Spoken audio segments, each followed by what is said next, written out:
Renungan pada hari ini diambil dari kitab Kejadian.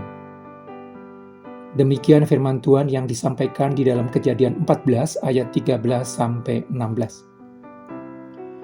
Kemudian datanglah seorang pelarian dan menceritakan hal ini kepada Abram, orang Ibrani itu, yang tinggal dekat pohon-pohon terbantin kepunyaan Mamre, orang Amori itu, saudara Eskol dan Aner, yakni teman-teman sekutu Abram.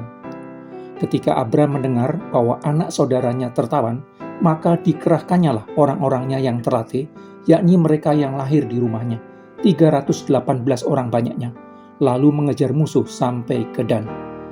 Dan pada waktu malam berbagilah mereka, ia dan hamba-hambanya itu, untuk melawan musuh. Mereka mengalahkan dan mengejar musuh sampai ke Hoba di sebelah utara Damsik. Dibawanyalah kembali segala harta benda itu, juga Lot, anak saudaranya itu, serta harta bendanya dibawanya kembali. Demikian juga perempuan-perempuan dan orang-orangnya.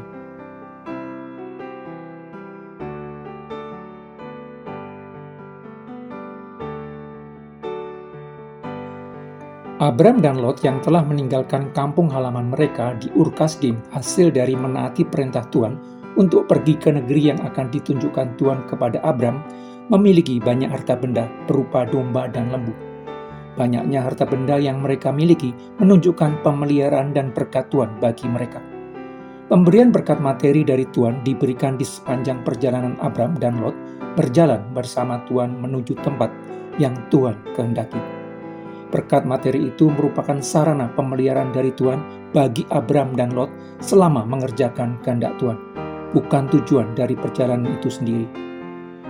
Ketika berkat materi yang Tuhan berikan kepada mereka semakin banyak, terjadilah pertengkaran di antara para gembala Abram dan para gembala Lot. Yang menyebabkan pertengkaran antara para gembala Abram dan para gembala Lot adalah harta benda mereka yang banyak. Abram memiliki banyak gembala yang bekerja baginya, demikian pula dengan Lot juga memiliki banyak gembala yang bekerja baginya. Para gembala Abram akan bekerja bagi kepentingan Abram, dan para gembala Lot akan bekerja bagi kepentingan Lot. Ketika terjadi benturan kepentingan dalam menjalankan tugas masing-masing kelompok gembala, kemungkinan perselisihan terjadi akibat menentukan batas lokasi di mana domba dan lembu itu merumput. Padahal seluruh negeri itu terbuka bagi mereka.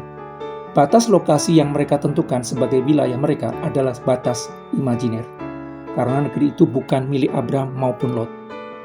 Batas lokasi imajiner yang membuat mereka merasa nyaman menggembalakan domba dan lembu ada hanya berdasarkan kebiasaan yang dilakukan dalam kurun waktu tertentu.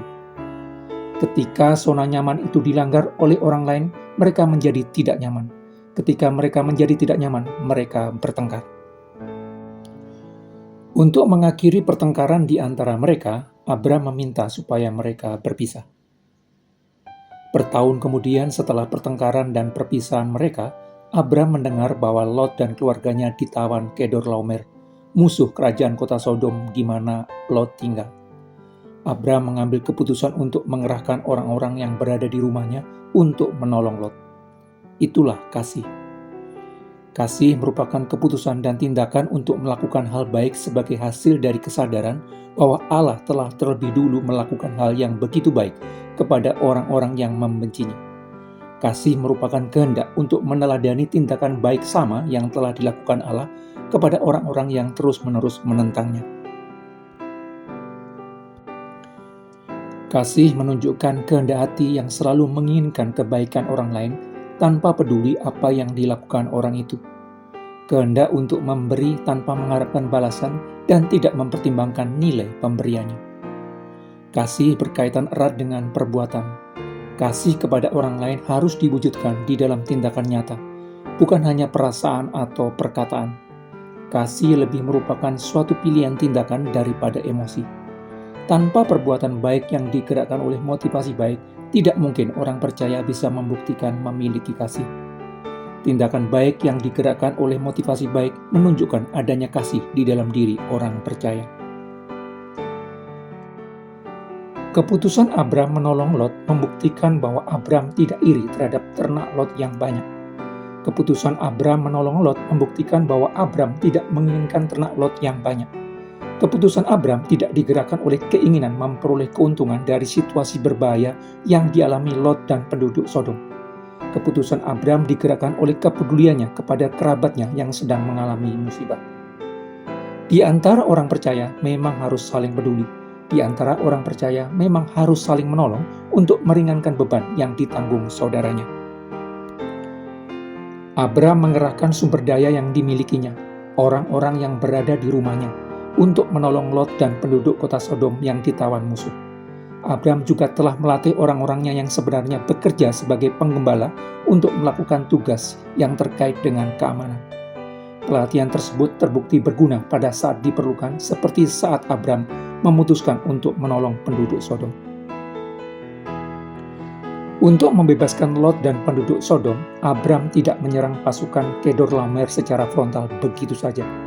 Pasukan Abram yang terdiri dari penggembala yang dilatih pengamanan menyiapkan strategi berbeda untuk menyerang tentara profesional yang terlatih yang baru saja mengalahkan tentara profesional kota Sodom.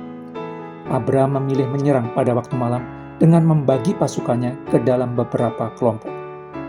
Strategi gerilya ini terbukti berhasil karena kelompok penggembala Abram yang dilindungi Tuhan akhirnya bisa mengalahkan pasukan militer yang sudah terbiasa berperang. Bahkan orang-orang Abram yang pekerjaan sehari-harinya adalah menggembalakan ternak harus mengejar pasukan tentara Kedorlaomer hingga di sebelah utara Damsyik. Kepedulian Abram terhadap Lot dan keputusannya untuk mengerahkan orang-orangnya membebaskan Lot akhirnya memberikan dampak baik bagi orang lain. Lot dan anggota keluarganya serta seluruh tawanan Kedorlaomer dibebaskan dan kembali ke Sodom beserta seluruh harta bendanya. Abram tidak hanya belajar untuk menaati perintah Tuhan dengan pergi menuju negeri yang akan ditunjukkan Tuhan kepadanya dan membangun mezbah sebagai pertanda pentingnya hubungan pribadinya dengan Tuhan yang ditaatinya. Sejak awal, Abram yang mendengar Tuhan mengatakan bahwa Abram akan menjadi berkat bagi banyak orang, mewujudkannya menjadi tindakan nyata dengan menolong Lot dan penduduk Sodom ketika mereka dalam kesulitan besar. Abram tidak hanya memiliki keinginan menolong Lot dan penduduk Sodom yang ditawan musuh dan menyerang dengan membabi buta karena meyakini Tuhan menyertainya. Abram mewujudkan keinginan baiknya dengan mempergunakan strategi yang tepat untuk mengalahkan musuh. Sebagaimana Abram berespon terhadap kesulitan yang dialami kerabatnya dan penduduk Sodom, sudah sepatutnya setiap orang percaya juga tidak menutup mata dan telinga terhadap berbagai hal yang terjadi di sekitarnya. Setiap orang percaya perlu mengambil tindakan nyata untuk memperbaiki berbagai hal salah di sekitarnya dengan sumber daya yang telah Allah berikan kepadanya. Allah memberikan berbagai kemampuan khusus kepada anak-anaknya bukan untuk membangun kerajaan pribadi, tetapi supaya menjadi berkat bagi orang lain. Itulah makna dari menjadi kepanjangan tangan Tuhan supaya kehendak Tuhan terjadi di bumi seperti di surga.